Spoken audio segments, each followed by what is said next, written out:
Bonjour à tous, bienvenue sur une nouvelle vidéo. Aujourd'hui, une petite vidéo, sur une interview que j'ai réalisée à Paris. Je suis trop content de pouvoir, vous la proposer.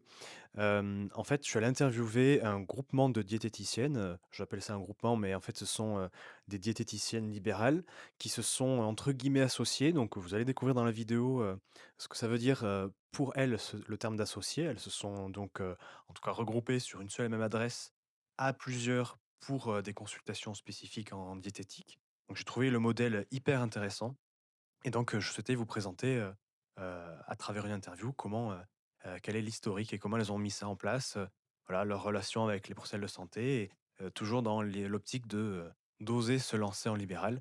Je fais une petite vidéo d'intro comme ça, de côté, j'ai fait ça, un petit peu, à la va-vite, en allant en formation sur Bruxelles donc je les ai rencontrées à Paris, voilà entre 2 consultations et merci à elles en tout cas. Voilà, l'idée, c'était de vous montrer matériellement comment elles ont fait. Peut-être que c'est pas juridiquement de s'associer, donc il existe des voilà, des initiatives, des exemples, des cas d'école, comment elles ont pu, je dirais s'aligner, ensemble, tant sur un planning que sur des spécialités.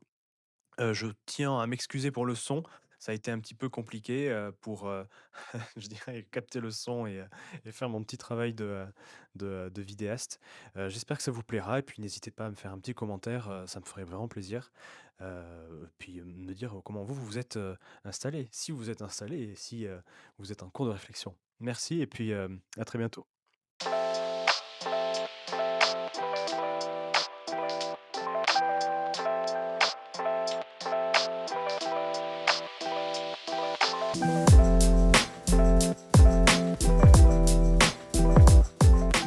Bien, nous revoici, du coup dans, le bâtiment, que je vous ai filmé.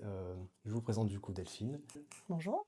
Delphine, elle a pris le temps de nous, accueillir. On essaye de pas parler trop fort parce que, ça peut peut-être s'entendre un peu. C'est un peu une difficulté, tu crois, de travailler, avec toutes, du coup tes collègues, au niveau de la sonorité? C'est quelque chose que vous avez fait attention? Ouais, on a fait attention quand on a fait les travaux, on a mis, des portes, exprès pour Ouais, l'insonorisation et nous on a fait doubler, toutes les portes qui étaient d'un cabinet à l'autre.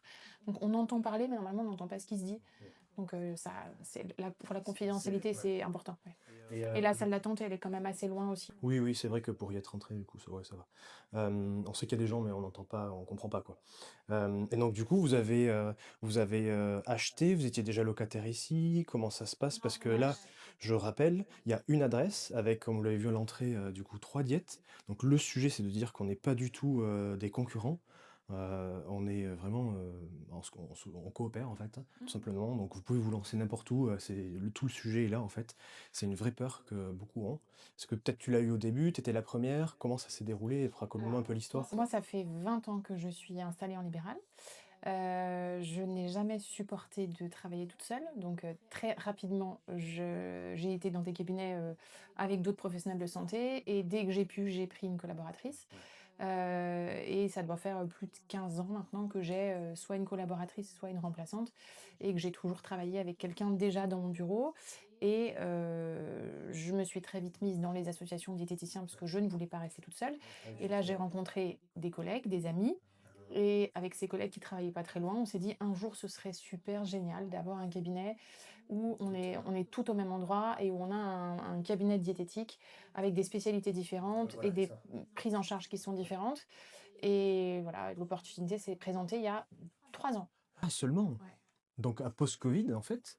Post-Covid, Et de moi j'étais dans une maison de santé. quand tu dis l'opportunité, c'est-à-dire matérielle ou humaine? Le l'opportunité humaine, on l'avait depuis le départ. L'opportunité financière, on n'y croyait pas trop parce qu'on se dit toujours qu'en tant que diététicien, on n'a jamais le dossier suffisant pour monter et cetera et moi, je voulais partir de la maison de santé dans laquelle j'étais parce qu'il y avait des problématiques de local, d'accessibilité et cetera donc les praticiens partaient un par un donc je me suis dit: «C'est l'occasion de partir» et plutôt que de rechercher encore une location, je vais chercher quelque chose à acheter et là j'ai voilà, contacté, Alexandra qui est dans le bureau d'à côté maintenant, Tu déjà là alors? qui travaillait déjà avec d'autres diététiciennes dans son bureau et on s'est dit: «Bah, on va toutes se réunir ensemble» Et on a trouvé ce local qu'on a acheté à plusieurs, à 3, donc une ostéopathe avec qui je travaillais avant dans l'autre maison de santé, Ouais.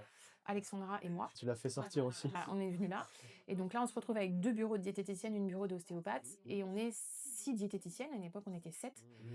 et donc on se relaie dans les bureaux et on tourne, donc Il y a 3 propriétaires et 6 ou 7 locataires. voilà, lo Ouais, il y a 3 locataires principaux qui sont les 3 propriétaires et après nous, on se partage les 2 bureaux de diététiciens. Selon les jours, on tourne, ce qui nous permet d'avoir des spécialités différentes et moi, comme je suis celle qui suis la plus présente, j'ai une collègue différente tous les jours, donc c'est super. moi, je suis un peu l'opposé. J'aime bien alors je sais pas si j'associe la solitude à la liberté, tu vois? À la capacité d'avoir le choix, ce qui fait que plus il y a d'interactions, peut-être déjà professionnelles, que j'ai commencé à avoir avec la maison de santé, c'est que, bah, tu es là, il y a un acte de présence, donc il y a une forme aussi de connexion à avoir, un devoir à faire. Donc ça je pense, la fibre de chacun, de chacune. Hem, c'est quand tu dis que tu as toujours, on va dire sur les 15 dernières années, réussi à travailler avec des collaboratrices ou collaborateurs, ça veut dire que quand même, tu as bien, progressé dans ton nombre de patients. Ouais. Il y a eu un flux quand même assez Beh, conséquent, suffisant pour pouvoir de toute façon, te déléguer du voilà. temps et ton but c'est ça quand même? Plus il y a de créneaux horaires, Ouais. plus on ouvre, plus on est là, plus on est présent, même si on a l'impression que quand on met un remplaçant, une collaborateur, ça va nous faire perdre des patients ou ça va pas forcément marcher. C'est comme quand on s'installe en libéral, ça met du temps au départ, mais après, chacun a sa patientèle, ça marche bien et le but effectivement, c'est de trouver un équilibre après entre la vie perso et la vie pro. Selon les moments, c'est plus ou moins facile, hein, quand on change de collaborateur et c'est normal, hein. J'ai une collaboratrice qui est restée plus de 10 ans avec moi, elle a eu son propre projet, elle est partie, elle a eu ses enfants, ce qui est complètement normal. Donc ça on repasse après par des phases où je retravaille beaucoup et après le but, c'est de trouver l'équilibre perso pro et administratif, temps de présence de consultation. Parce que celui-là, il est plus on a de monde et plus c'est compliqué à avoir. Et puis il est dépendant aussi de chacun. Et il est dépendant de chacun et de son mode d'organisation. Avant, c'était plutôt au cabinet que je faisais l'administratif. Maintenant, je le fais plus sur des jours où je suis à la maison. Voilà, j'essaie de trouver l'équilibre, Et puis ton équilibre effectivement il a varié en fonction. et je le revois chaque année. Voilà. Parce que tu as Dans aussi des enfants, tu as aussi Ouais. une vie bien pleine. Mmh. OK, d'accord. Et c'est pareil du coup, vous vous êtes dit: «Bon, mais on est 3, bon 3 cabinets». En soi, entre guillemets, on a chacune nos plannings, notre patientèle, c'est juste l'adresse qui est commune. Mmh. Mais, en soi, ça fait quand même des lieux séparés. Comment vous arrivez à vous organiser ensuite sur, est-ce que vous avez des patients communs? Est-ce que, vous faites un petit peu de coordination? Est-ce que vous Alors ça, on le faisait. comment au niveau du est-ce que vous avez un planning commun? Partagé, on est sur Doctolib, Ouais. la plupart. Pas un centre avec plusieurs, Non, on n'a pas le centre parce que je à la maison de santé, c'était comme ça et ça a été très compliqué de partir du centre ensuite. Ah d'accord. Donc quand c'est le centre qui paye, l'abonnement pour tout Ah le monde, oui. après c'est compliqué de récupérer son agenda. Donc chacune a son agenda, après c'est juste un partage d'accès qu'on demande à Doctolib. Partage d'accès, d'accord. Et donc le partage d'accès permet à l'une et l'autre, quand on veut, de voir les agendas de l'une et de l'autre, ce qui nous permet de déjeuner en commun, de voir quand il y a un patient en salle d'attente, on mentionne que le patient est en salle d'attente. J'ai beaucoup moins de contraintes. À la maison de santé, j'étais gérante, et coordinatrice de plein de trucs.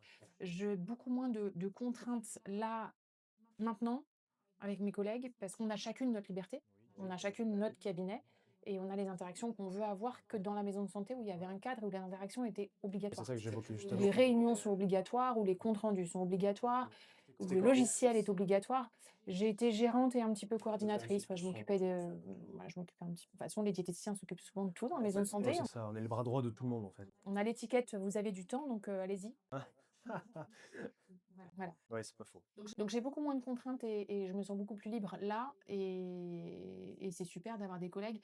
On peut avoir des patients communs, mais on n'a pas du tout les mêmes spécialités ni les mêmes manières de travailler. Donc ça peut m'arriver d'envoyer un patient chez la diététicienne qui est tabacologue à côté pour de la tabaco, chez la diététicienne qui est sophrologue à côté. Oh, c'est une vraie spécialité différente de la diète quand même. Voilà, ou d'avoir nous on a Cindy par exemple, elle est spécialisée en sportif. Ah oui. Donc quand moi c'est du sport du dimanche, il y a pas de problème. Si c'est une préparation à un triathlon, je vais pas le faire, donc j'envoie vers mes collègues.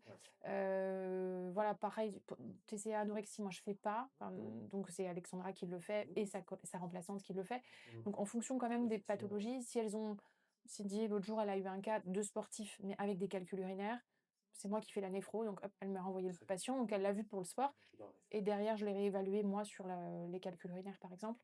Donc on a vu le patient à 2, Ouais, bah, c'est ça qui est trop bien, en fait. Tu juste à ouvrir la porte et c'est bon. c'est ça. Hem, et concernant un petit peu tout ce qui va être la recommandation, la connexion avec le monde médical, du genre les médecins généralistes en libéral ou peut-être, je sais alors on est à Paris 14e donc peut-être qu'il y a des cliniques. Moi je suis, Ouais, il y a des hôpitaux, ouais. il y a des Hospitaliers universitaires, il y en a. il y a des non, c'est clair. Ouais, clairement on en a 2 quand même. Mais et je me suis lancé seul, j'avais personne autour de moi et en fait, ça m'a pris du temps pour me rendre compte à quel point c'était important déjà de peut-être te connecter avec la pharmacie du coin, tu vois? Les médecins, Mais des c'est fois, il dur faut avoir du lexique, il faut être compétent et c'est dur. et effectivement, c'est trop dur. Il y a beaucoup plus de portes fermées que de portes ouvertes quand on démarche. C'est une dureté, en fait, plus de valeur humaine plutôt que de compétences. Bien sûr. Ça, il y a pas de sujet, en fait et je pense que c'est une si on en veut vraiment, par contre comme c'est dur, on va se prendre des baffes. Mais ça prend du temps Et et voilà, il faut continuer à le faire. donc vous le faites comment? Parce que comme vous avez pas un lieu, enfin, c'est ça en fait, par exemple Alors ici au départ on a une CPTS. vous travaillez plutôt avec les CPTS. Ouais, donc on peut travailler Le avec médecin il va pas dire: «Bah, allez, à, diète 14 parce que vous êtes dans le 14e, parce que je sais qu'il y a 3 diètes super, et après vous regardez sur Doctolib les spécialités. en fait, on est toutes arrivées quand même avec notre carnet d'adresses parce qu'on était quand même toutes déjà installées depuis pas mal de temps. Donc on avait déjà toute notre réseau de prescripteurs Ouais. et nos prescripteurs maintenant savent qu'on est plusieurs au même endroit avec des spécialités différentes. Donc je prends l'exemple d'une gynéco là qui est pas très, très loin. Si elle a une patiente anorexique, elle a pas forcément la carte d'Alexandra à côté, mais elle va dire: «Appelez Delphine Trujillo». Elle va vous mettre en relation avec sa collègue qui est spécialisée en anorexie.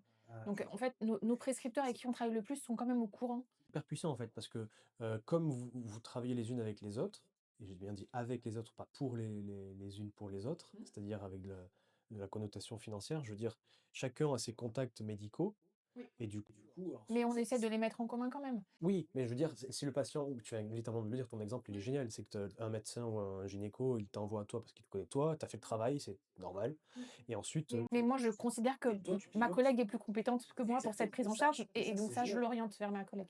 je crois que c'est un point, qu'il faut arriver à aborder plus souvent, en fait. C'est ça le truc, c'est la capacité à déléguer et connaître, par peur de pas avoir d'argent, en fait, tout simplement, de pas avoir de suffisamment de consultants. Ouais, sauf que si on envoie le patient vers la bonne personne, même si c'est pas nous, le médecin sera très content et s'il est content, il nous renverra du monde et c'est comme ça que ça fonctionne. Et voilà, c'est vertueux et c'est ça qu'il faut, je pense, le message aussi à passer, c'est qu'en fait, de travailler tout en association, en fait, c'est synergique. C'est un plus un plus un ça fait 10 quoi. Et puis, moi, je suis très investie dans les associations de diététiciens et notamment dans le lien ville-hôpital. Donc on a, pas il y a pas que moi, mais on est plusieurs quand même dans le cabinet à travailler pas mal sur la création d'annuaires entre la ville et l'hôpital dans nos secteurs. Ah, c'est Ce qui permet du coup d'avoir un réseau de diététiciens qui est un peu spécialisé dans un domaine, qui travaille avec tel ou tel établissement pour après renvoyer de l'hôpital vers la ville. question pour toi, parce qu'à Clermont, c'est en construction. Il y a déjà des choses, tu vois, Ligue contre le cancer avec l'onco, c'est quelque chose d'assez bien structuré, bien fait. Il y a de la connexion avec les réseaux,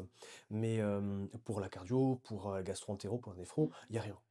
Heu, le blocage que j'ai, eu, c'est que, il y avait ce truc de on peut pas donner un nom, on peut pas donner un prénom. Ouais, ils ont pas le droit. Voilà, ils ont pas le droit. Sauf qu'en fait, il y a personne. Il y a personne ou alors on est un peu diffus. Ça se trouve, moi, dans le Puy-de-Dôme, ou en Auvergne, j'en ai qui sont connus, excuse-moi, qui ont de la compétence, mais je le sais pas moi perso parce que et en fait, il faudrait créer une association qui, sous prétexte d'être un petit peu, Ouais, donc c'est pour ça que publique, connaître déjà les diététiciens qui travaillent dans notre secteur, c'est la base. de la région, aller les rencontrer, qui fait quoi, qui aime faire quoi. C'est ça. Je pense qu'on devient compétent dans les domaines dans lesquels on aime travailler, avec les patients avec qui on aime travailler. Moi, je pensais travailler avec des jeunes personnes en obésité et je travaille avec des personnes âgées qui sont en insuffisance rénale.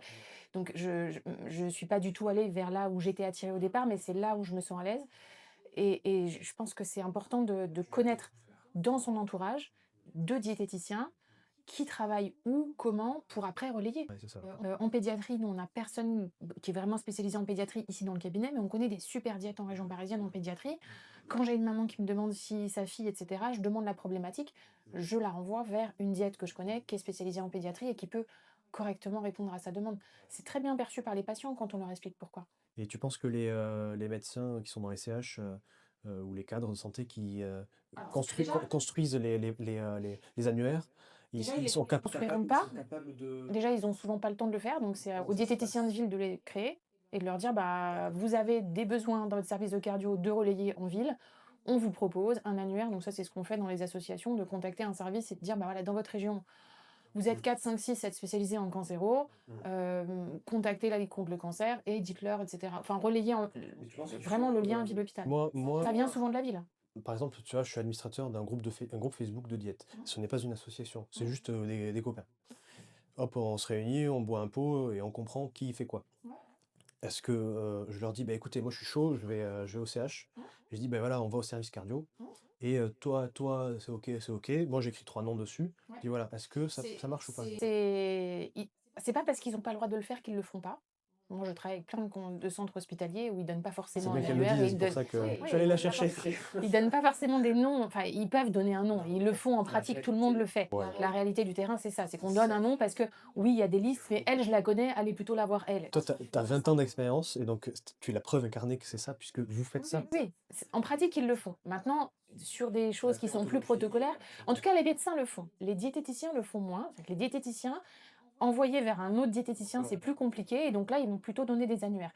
Il y a souvent moins de validation quand ça vient juste d'un regroupement de diététiciens qui se connaît.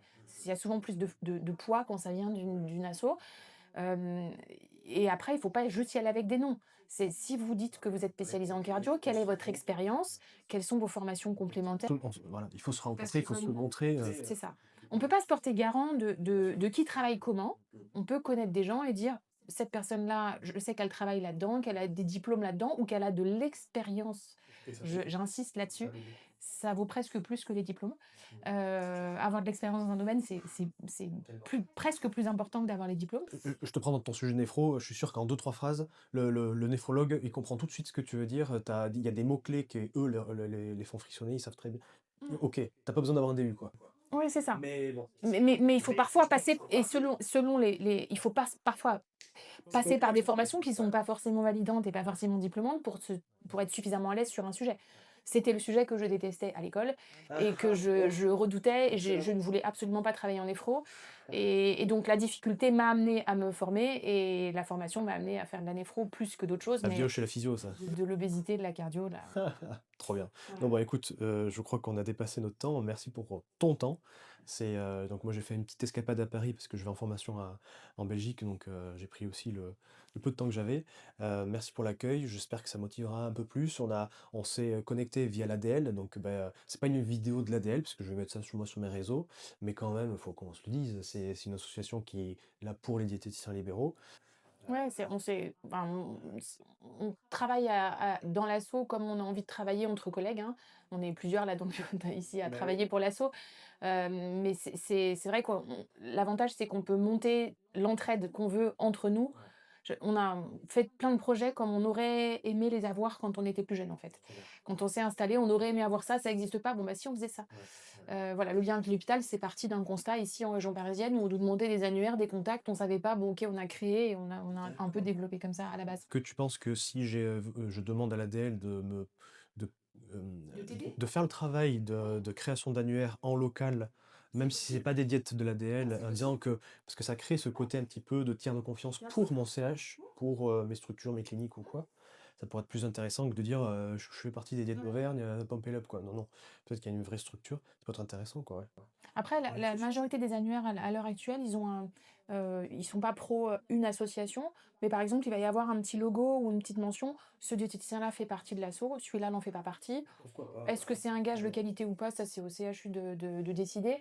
En règle générale, on sait qu'il y a des échanges de pratiques, qu'il y a des échanges, des échanges tout court et de la formation. Quand les diététiciens font partie d'asso, on sait qu'ils se rencontrent plus, qu'ils échangent plus, qu'ils sont plus dans une dynamique de formation. Ils sont pas tout seuls dans leur coin. Donc, c'est souvent un gage un peu de qualité quand même quand ils font partie d'une asso, pas celle-là en particulier, d'une asso. J'ai un peu l'image de certaines diètes qui sont avec calories, tu vois, qui essayent de faire donc, tout ce qui est en lien avec l'obésité pédiatrique. Et en fait, elles sont que en tunnel avec Caloris, c'est le service nutrition en fait. Et il n'y a pas de. Comme je sais qu'il y en a plusieurs, parce que c'est un réseau quand même qui a du poids, qui a de l'histoire, dont voilà. Mais en fait, entre elles, bon, elles se connaissent de vue, machin, mais il n'y a pas des sessions de travail, ou encore une fois, partager un truc. Ça se fait pas trop. Je sais pas pourquoi. J'ai vraiment besoin dans mon quotidien, enfin, je pense que c'est ce qui me fait grandir en tant que diététicienne, c'est d'être au contact d'autres diététiciens qui travaillent soit comme moi, soit pas du tout comme moi et de savoir, comment ils bossent, quel avis quels avaient quand on a un problème sur un patient, même si c'est pas du tout un patient qu'on aurait vu en consulte, on va en parler. Enfin, c'est comme dans un service diététique, dans un service hospitalier, ça revient au même. On discute du patient, toi, tu aurais fait comment? Tu connais cette pathologie, je connais pas, j'ai une nouvelle patho, tu sais s'il y a des recommandations là-dessus?